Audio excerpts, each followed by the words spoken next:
Today we're making sauce, and I mean Sicilian sauce from my grandmother. Definitely have modified it over the few years, but where we're going to start, and this is a very long process, but to avoid overwhelm in the kitchen, you always just need to prepare ahead of things, one step ahead of yourself. We're starting with tomatoes, whole tomatoes.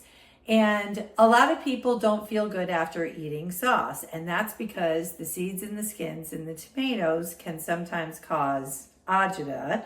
And so one of the ways that we help is to mill our tomatoes. So my grandmother obviously had a very manual food mill, and we used to always fight over who was going to mill the tomatoes when we made sauce. But luckily, KitchenAid has this electric food mill, which is amazing. And you start your KitchenAid, and really I'm just gonna pour my tomatoes down the chute here and put them through the tube here. And the sauce is gonna start to come out into this pan that I have. And the skins and the seeds are gonna come out on the plate. So I'm gonna go through my 6 cans of tomatoes. Be right back at you.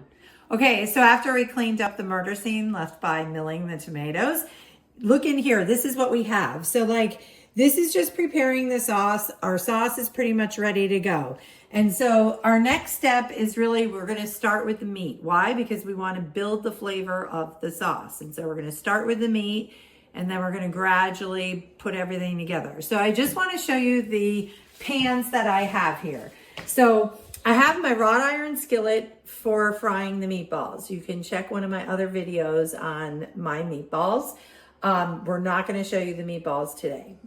This is what I always cook my sauce in. This thing is going to outlive me and all of the rest of us. You cannot kill it. It's an amazing piece of equipment. Invest in your stuff in the kitchen, and it's going to make everything easier for you. Okay, so I said we're going to start with the meat, and that is exactly where we're going to start in terms of cooking. But in order to get ourselves prepped and ready to go so that when we start the cooking process, we can just go with it, I'm going to chop up onions and peppers. And I just want to show you real quick, it's not the proper way to cut an onion, the way the real chefs do it, but I'm telling you, it's the easiest way for me. Again, sharp knife, always want a sharp knife. I'm going to cut off both sides of the onion, okay? And then I'm just going to slice it down to peel off the rest of the skin. And it comes off pretty easily. I'm going to take the knife, cut the onion in half, and then make slits all the way across. And then I'm going to turn the onion, and I'm going to get really nice, finely pieces here. To me, that's the easiest way to chop an onion. In terms of peppers, again, for me, the easiest way is to take your knife and go around the sides of the pepper. This way you get all of the pepper and you leave the seeds and the stuff you don't want. And then I'm just going to take my knife and go down and make small little slits and then chop it finely. So I'm going to continue with my onions and peppers, get them nice and chopped. Also, I have peeled garlic clove here. I'm also going to chop that up finely as well. Be back in a minute.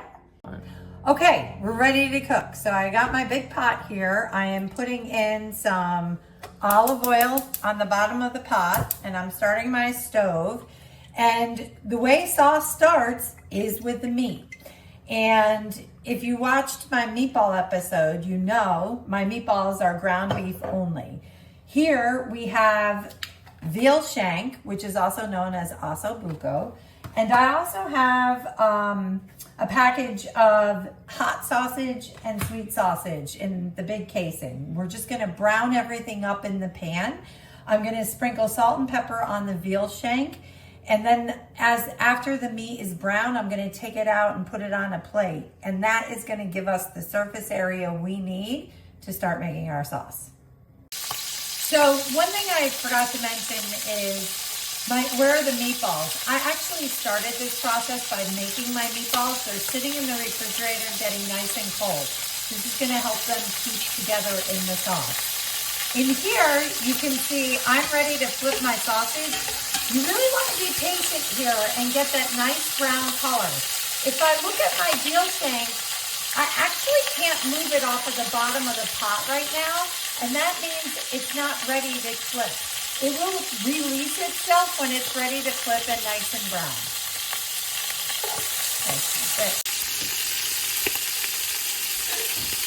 Okay, I have my meat nice and browned. The reason why you want the veal shank is because of this bone marrow. As it finishes cooking inside the sauce, it's going to release so much incredible flavor. If you look inside my pot right now, this is the basis of the flavor. That is why you want to start with the meat and brown your meat. So we're going to start by throwing our veg in here and be right back. Okay, we're prepared and ready to go. I got my hot pot here with the oil from the meat.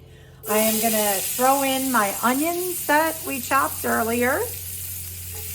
And we are going to salt and pepper as we go, because that builds the flavor that we're looking for. So I'm going to give this a little salt and a little pepper. And I am going to stir it around. Now, you want to make sure that you're getting these nice bits from the bottom of the pot. All of that is really good flavor. You don't want anything sticking. And we're going to start to get some brown on this onion before we put in our peppers and then our garlic. So give me a few minutes. So you can see the onions have gotten nice and brown. And again, please don't rush this step. This is how we're building flavor. When you're eating the sauce, you don't really want to see any of the vegetables. So we're ready to put in our peppers right now. So I've got one red pepper and one orange pepper. Listen, this is all up to you. If you don't like peppers, don't use them. If you like peppers, I just don't like the green ones. I think they're kind of harsh in flavor. But a little pepper, I think, is really good. And so I'm just going to mix this in and let this cook through. And we'll be back to put the garlic in. Guys, look at this. Look how beautiful that vegetable is in there. It's gorgeous. I am dumping the garlic in. And I have, honestly, probably at least 10 cloves of garlic in here. And that's fair. When you see a recipe and it says 1 or 2 cloves of garlic, really double it, because otherwise you can't taste it. The other thing with the garlic, and when you're heating garlic and trying to cook with the garlic, is you don't want it to burn, otherwise it becomes really bitter. So as soon as you smell the garlic, that is when it is time to move along, right? This is not taking very long here with this garlic. And actually, I'm already smelling the garlic. So the next step here is I'm going to put in tomato paste. I've got 2 tubes of tomato paste here. And honestly, if you're cooking sauce, probably if I had the cans, it'd be a little easier on me. So do yourself a favor wherever you can. This is what I had, so this is what I'm using. I'm squeezing these in, and then what I'm going to do is I'm going to cook this tomato paste a little bit with the vegetables here. And this, again, is forming the base of our sauce. This is where all the flavor is. This is what's going to make the sauce nice and thick. Before I put in those milled tomatoes. So I just want to make sure I'm getting everything out of this. Now, deglaze. We're going to deglaze the pan. And what are we deglazing the pan with? We are deglazing with sweet vermouth. This is going to be a game changer for you when making this sauce. So I'm going to dump in, I don't know, probably, to be honest with you, close to a cup of sweet vermouth. And I'm going to really stir this around, and the tomato paste is going to make this nice and thick, and it's going to marry well with the sweet vermouth, and the smell is incredible. Now I'm going to pour in our tomatoes that we milled earlier. So I have them in this big pan, and I'm just going to dump in the tomatoes. And we're really starting here, like things are really starting to come together. So the next step, and again, this step is aiding in agita. I'm gonna put in a couple of teaspoons of baking soda, and give me 1 second to go get the baking soda, and you're gonna watch a magical reaction here. Okay, I am sprinkling in 2 teaspoons of baking soda right into the sauce, and I'm gonna start mixing it around, and you're gonna start seeing some bubbles happen here. It's gonna get nice and bubbly, look at that. So what this is doing is, again, it's having an effect on the acid of the tomatoes.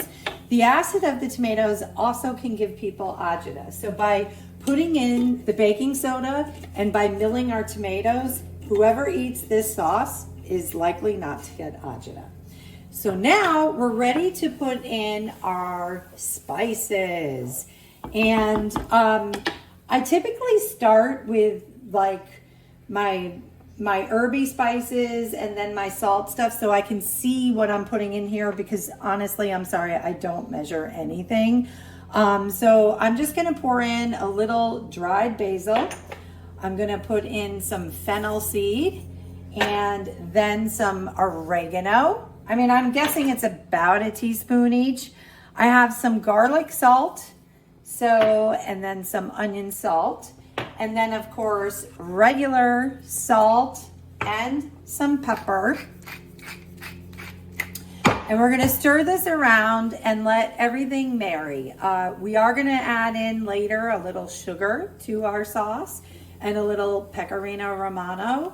And but here is the base, and we're gonna let this come to a boil. When it comes to a boil, I'm gonna put the meat back in, and I'm gonna reduce it to simmer, and we're just gonna let it sit on the stove and cook for hours.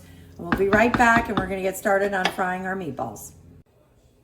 All right, our sauce has come to a boil. This is a critical time for the sauce. You wanna keep making sure that you're stirring it, and you wanna make sure you're continuously scraping the bottom of the saucepan, because if you ignore it, you're gonna get a burnt film on the bottom of the pan and your whole sauce is gonna be totally ruined. So be vigilant here.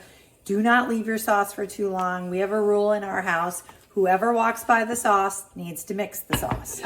I am going to dump in my meat, all the juices that go with it, and I am going to reduce this to a little simmer and keep it low and slow for right now.